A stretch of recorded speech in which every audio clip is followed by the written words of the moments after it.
My ex-mother-in-law stopped my engagement party to say my ex-husband was my boyfriend's half-brother. I did it. Andy, 27M, and I divorced after 1.5 years. From the start, our marriage was a roller coaster with more downs than ups. We met in college sophomore year. Andy was the party animal, while I read. Opposites seemed to attract in our case. Andy proposed 2 years after dating. Our whirlwind relationship made me realize we were too young and ignorant for marriage. Life stopped love from winning. The issue arose just after we moved in after the wedding. Our different lives produced frequent tension after becoming charming. Early riser, up at 6, ready to start on weekends. However, Andy often limped home around 3 a.m. from a night out with friends and sleep until noon. I told him we were wasting time to wake him awake. He became irritated and said I was too anxious and needed to relax. This happened almost every weekend without compromise. Financial habits were another major difference. I save and plan. I imagined us buying a house, starting a family, and being secure. Andy lived in the moment. He bought expensive devices, attractive clothes, and nights out, stating we should enjoy life as young people. I found his hidden credit card. I found a statement in his desk drawer while cleaning our apartment. I felt awful seeing $15,000 left. Andy stated it wasn't a big deal and would pay when I confronted him. It broke my faith greatly. Unfortunately, our communication styles conflict. We fought constantly, and I wanted to resolve things quickly. Discussing, solving, and going forward were my values. Andy would remain silent. He ignored me for days. My anxiety increased, resulting in bigger fights when he spoke. Couples therapy seemed late. Sessions highlighted our deeply different values and life goals. We felt like we were speaking different languages when the counselor suggested finding common ground. We broke up a year into marriage. Andy refused to save for a house, despite my insistence. I carefully examined our money. What I found chilled me. Andy got a personal loan and maxed up many credit cards without telling me. About $50,000 was owing. Andy felt defensive instead of remorseful. He declared me snoopy and controlling. I realized our marriage was doomed then. Trust and respect were gone. I knew separation was necessary yet difficult. Andy proposed we resolve things, but I knew he wasn't serious. I think we both realized rushing into marriage was incorrect. My mother-in-law Sandra was heartbroken by our divorce. Her conservative views held marriage holy for life. Even though her marriage was miserable, she never considered divorce. Sandra started calling daily to lecture me about marriage issues. Marriage shouldn't be easy, dear. Work and sacrifice are needed. She dismissed my difficulties as young people's issues we could fix with more effort. Sandra became increasingly antagonistic toward me during the divorce. I was accused of giving up too quickly and breaking her son's heart. On our final divorce court date, she looked me in the eye and said, "You'll regret this. No one will love you like Andy." Her words hurt, but I felt exiting the marriage was right. I relocated to a new city to start over and escape negativity. I blocked Andy and his family's numbers and unfriended them online. My life required a change. The first months in the new city were rough.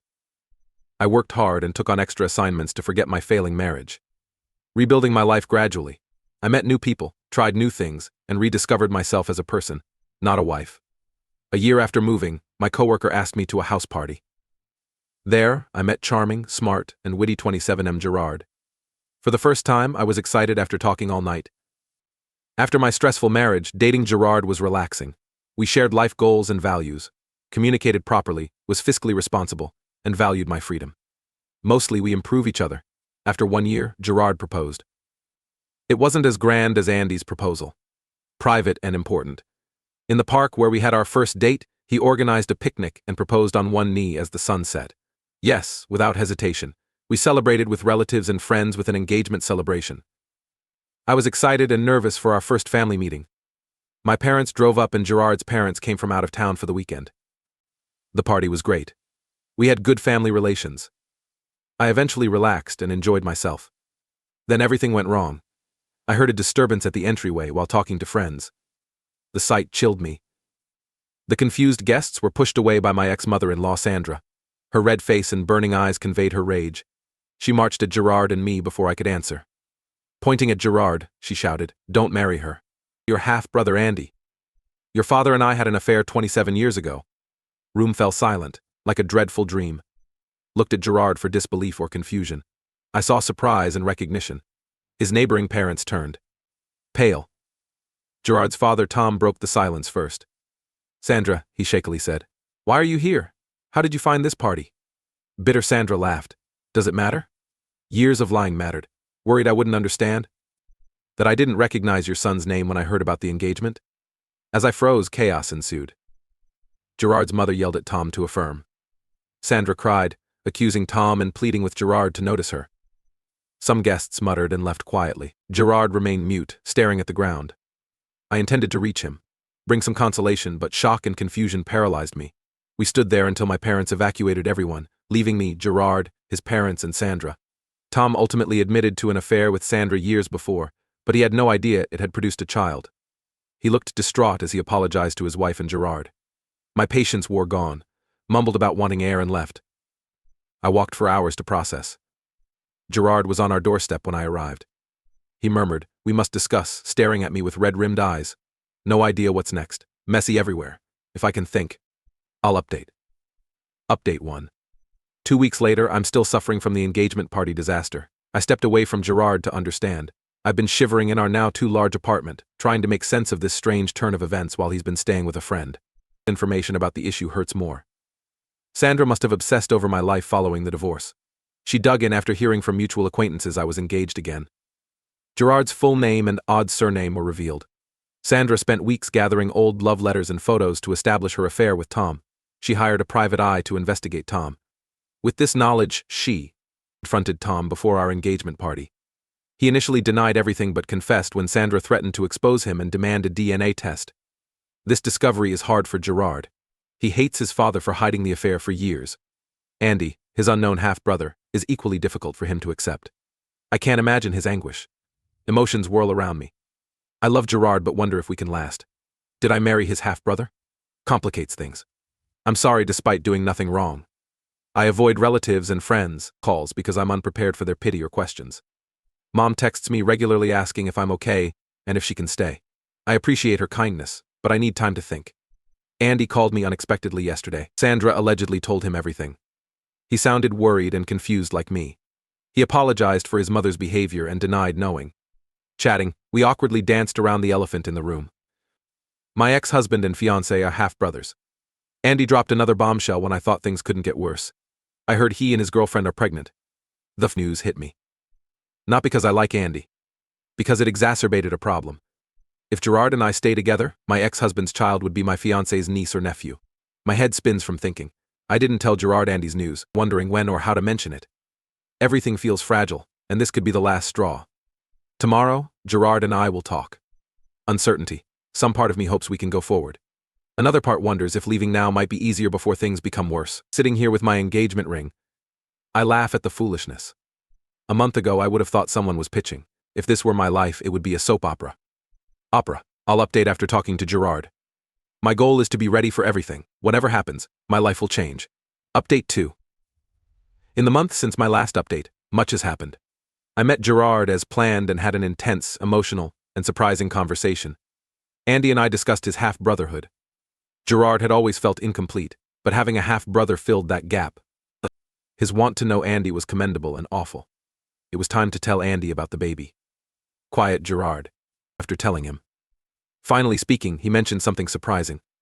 Want to interact with that kid. This is my family. I felt his words like a freight train. If Gerard and I stayed together, Andy's and my lives would be connected in unexpected ways. Gerard's eyes exhibited persistence and hope despite the overwhelming idea. We talked about our hopes, fears, and future for hours. After postponing our engagement, we remained in love. Before making permanent commitments, we needed time to adjust. Life delivered just when we thought things were settling down. Another surprise. A week after our conversation, his mother contacted Gerard. She divorced his father. The news hit Gerard hard. To comfort him, I kept telling him he wasn't responsible for his parents' choices, but he was devastated. A break from work to visit his parents. I tried to maintain normalcy without Gerard. Fate has something else in mind. I met Andy leaving the office one night. We were surprised to meet. After an unsettling pause, he proposed coffee and talk. Sitting opposite from Andy in a quiet cafe, I watched his transformation. He seemed smarter and more grounded. We explained everything and his struggles. Fatherhood scared him, especially after his rough background. Before. Andy hesitated. Leave, then say, "You should know more." Twins with my girlfriend. It seemed like my world collapsed. Twins. Gerard would be a twin uncle. Our situation seemed to worsen daily. I found Gerard's note at home that night. His mother hosted him indefinitely. He told me to think more. I'm at a crossroads writing this update. My life is tied to a family I never wanted. I adore Gerard, but I wonder if love can overcome our differences, challenges. Unsure of the future. Some part of me wants to fight for my relationship with Gerard to prove love wins. However, another part wonders if it could be better to start afresh without this web of relationships. For now, I'm living day to day. The trip is to relax and clear my mind. Maybe distance will calm my mind. Will update when I decide my future. Please wish me luck in my soap opera life until then. Update 3. I'm writing from a little apartment in a new city, 6 months after my last update. After many soul-searching and lonely nights, I broke up with Gerard and started afresh. Vacation provided me perspective. Being alone and away from controversy helped me plan my future. Gerard was my favorite, but the complicated family dynamics were too much. Gerard and I had a long emotional conversation when I returned. He reached a similar conclusion abroad. We agreed the situation was too complex and that forcing a connection would produce enmity. One of my hardest decisions was breaking up with Gerard. I know we made the proper choice. We parted ways on good terms, promising to remember. The breakup forced me to evolve. Quit employment. I moved to a new city without friends after selling most of my possessions. It felt terrifying but freeing. I've been here 3 months and am steadily rebuilding. I adopted a cat, worked at a small marketing agency, and joined yoga. I now feel in control of my life and future. Gerard and I hardly talk since moving.